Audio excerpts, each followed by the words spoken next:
અરવલ્લી જિલ્લાના ધનસુરા તાલુકાના વડાગામ વિસ્તારની ક્વોરી ઉદ્યોગથી રહેણાંક મકાનોમાં ભારે નુકસાન થતું હોવાનું સામે આવ્યું। ક્વોરી ઉદ્યોગમાં થતા બ્લાસ્ટિંગના લીધે મકાનોમાં તિરાડ પડતા આર્થિક નુકસાન સહન કરવાની વારો આવતા મકાન માલિકો ચિંતિત। સમગ્ર ઘટનાની હકીકતમાં ગ્રામજનોએ શું જણાવ્યું, આવો સાંભળીએ।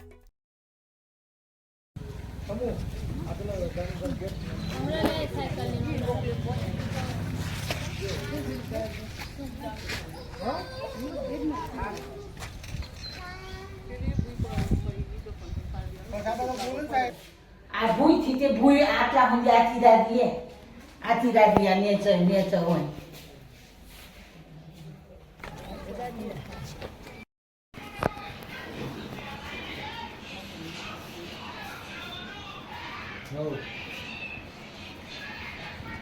અમૃત નહીં લેલી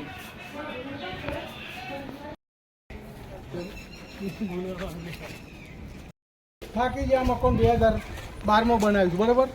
આ મકાનની દશા જુઓ, પેલા મકાનની હું પેલા મજબૂત પ્લાસ્ટિંગ કરી કરીને એટલે હાથ બાર વગર નથી થાકી ગયા।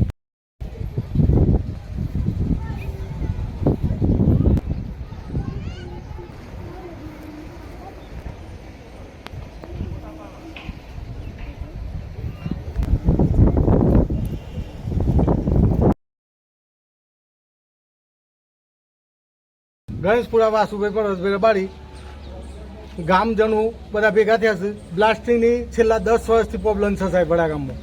અહીં એમાં જયમીન કોરી, ચામુંડા કોરી, શિવશક્તિ અને કોરીવાળા કલેક્ટર સાહેબને હપ્તા પોકવું, મામલતદારમાં પોકવું, તલાટીનું પોકવું, એમ હપ્તા પોકવી દી અરજીઓ કરી કરીને થાકી ગયા, કોઈ જવાબ મળતો નથી અને ગામમાં બધા મકાન તૂટી જાય છે, કોનો કોઈ જવાબ મળતો નહીં। અને આ બપોરે કોઈક છોકરું હોત તો મળી જતું। તલાટીએ શું કહ્યું? તલાટી સાહેબ અહીંયા હું કીધું, બાબુ બોલતી આ બેન હતો, કોડીઓ ના હોત તો તમે હું ખાવા હું ખાશો આ બેન મૂકી દીધું। એટલે કોડીઓ વાળા થોડા ખાવા આલે છે, આ ઘર પડી જઈ નું તું હું કોળીઓ બનાવી દો, હું કોળીઓ બનાવી દો સાહેબ, અમારા મકાન પાડી। મામલતદારને રજૂઆત કરી ગઈ? મામલતદારને કોઈ રજૂઆત પેલા અરજીઓ કાઢેલી છે, અરજીઓ તો 10 વર્ષથી અરજીઓ ઠોકે પણ કોઈ જવાબ મળતો નથી સાહેબ। કલેક્ટર સાહેબ ને અરજી હું પોતે મારા નામથી મોકલી। બ્લાસ્ટિંગ 2 ફોર્મ ચાલુ થઈ ગયું, પંચાયતમાં રજૂઆત કરી તો પંચાયતની કોઈ જવાબ આપતી ને બોલો એમ બધા ચાલુ છે અને બહુ નુકસાન આવે છે। આજ મકાનમાં અત્યારે હેલ્થ સર્વિસ ચાલુ હતું સાહેબ, કદાચ છોકરા બે ઠેલા કરતા બની હોત તો શું થયું? બોલ જેમ તું તો સ્કૂલ ચાલુ હોવાના કારણે નતો કોઈ છોકરો, ના ખબર બપોરે શનિવાર હોત ને સ્કૂલ ચાલુ હોત તો અમારે અમાયના થઈને હોત ને, અને ટ્યુશન ચાલુ હોય છે છોકરોનું તે બધી રીતના ખોટી રીતના પેલું કોળીઓનું નુકસાન આવી ગોમડે ઠંડાઈ જાય। અને એમાં 3 કોળીઓ છે ગામની નજીક, બિલકુલ અડધો કિલોમીટર ચામુંડા શિવશક્તિ આ ત્રણ અને 2 ફાર્મ પ્લાસ્ટિક 2 ફાર્મ બ્લાસ્ટિંગ કરશે અને કલેક્ટર સાહેબ ને પૈસા આલ દે આ લોકો કોળીઓ। બ્લાસ્ટિંગનો કોઈ સમય ખરો? 1 વાગે કમ્પ્લીટ, 1 વાગે સાહેબ, અને હોત ના 6 વાગે, હોત ના 6 1 વાગે જ બનેલું છે। આ 1 વાગે બનેલું છે, એ વખત જ થયેલું છે। નુકસાન થાય છે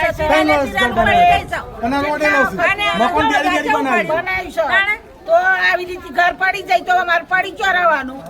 કોઈ અમારે શું હાલતા ને રે મફત નહીં હાલતા અને માં લેવું નથી, પડી મજૂરી કરીને ખાવા દે। મકાન તો ના પડી જવા દેવાય ને। આ બાબતે પંચાયતમાં ફરિયાદ કરી કોઈ તમે? પંચાયતમાં પંચાયતમાં જોઈને ના ગયા, પંચાયતમાં તો આખું ગામ ભેગું થઈ ગયું સાહેબ।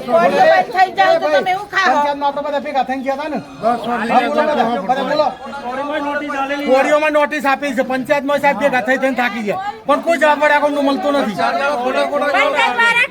પંચાયતમાં પૈસા ખવાય છે કોરીઓને સાહેબ,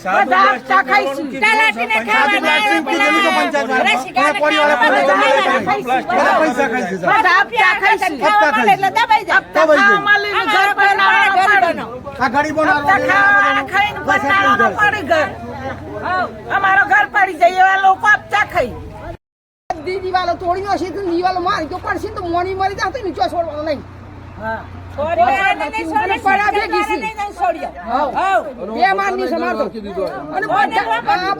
મારા નુકસાન વધારે છે તારી રોડ ના કોના પર સાથે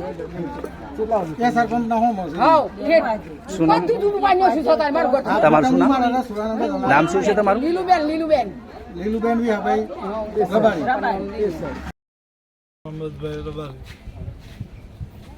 આ સમસ્યા 3 વર્ષથી છે કોરિયાની. જોરથી 3 કોરી જયમીન, ચામુંડા, શિવશક્તિ. જોરથી બોલવાનું. શું સમસ્યામાં શું છે? બ્લાસ્ટિંગ થાય છે. એક વાર વેગન બ્લાસ્ટિંગ કરે છે. અરજીઓ કરી કરીને થાકી ગયા પોતે. 10 વર્ષથી અરજીઓ કરી છે. હા, કોઈ જવાબ 10 નથી. વર્ષથી અરજીઓ કરી તો કોઈ ખબર નથી. કોળીઓ નો નાખે. જો બપોરે 1 વાગે બ્લાસ્ટિંગ થાય છે સાહેબ, આ રસોડામાં ટાઈસો પડી અને ઓય રસોડું બનાવતો હોય તો આ બેની ઓન વાગર જયમીન કોળી, ચામુંડા અને શિવશક્તિ આ 3 કોળીવાળા વેગન મારી લાખું મકાન 60 થી 65 લાખ રૂપિયાનું મકાન બનાવ્યું છે. બરોબર? તલાટી સાહેબ બોલાયા તો તલાટી સાહેબ એમ કહી દીધું કે કોળીઓ બંધ થશે તો શું કાશો, એટલે મારે કોળીઓ પર આ મકાન પાડીને કોઈ કોળી બનાવી દઉં. બરાબર? સમજી ગયું? અમે કંટાળ કોળીવાળા મોકલ્યું. બરોબર? પછી મામલેદારમાં મોકલ્યું, પંચાયતમાં મોકલ્યું. મામલતદારને રજૂઆત કરી કઈ? મામલેદારની રજૂઆત નહીં કરી, પણ આ કોળીવાળા પૈસા મોકલે એટલે પેલી અરજીઓ કરેલી પણ કોઈ લેતા નથી નિકાલમાં. બરાબર. અરજીઓ કરીને થાકી ગયા. કોળીવાળા માજીની આટલી ઉંમર માજી ફોટો પાડે છે, આ માજી વાગી જાય મરી જાય. અરજીઓ કરીને થાકી જાય છે 5 વર્ષથી તો કોઈ જવાબ મળતો નહીં. કલેક્ટરને અરજીઓ હું પોતે આલેલી છે તો કોઈ જવાબ ના આવ્યો. હું કોળીમાં આવું પોતે એટલે 5 માણસો પૈસા ખાઈને કહી દીધી એટલે કલેક્ટર જતા રહ્યો. તલાટીને શું કેવું થયું? તલાટી સાહેબ એમ કીધું પેલા બે બેન્ડ કે ભાઈ કોળીઓ બંધ કરી દેવો તો ખાસો શું એમ કીધું. બરાબર. તો મકાન પાડી દઈએ. બરાબર. તમારું નામ શું? મારું નામ વાસુભાઈ પણ બારી.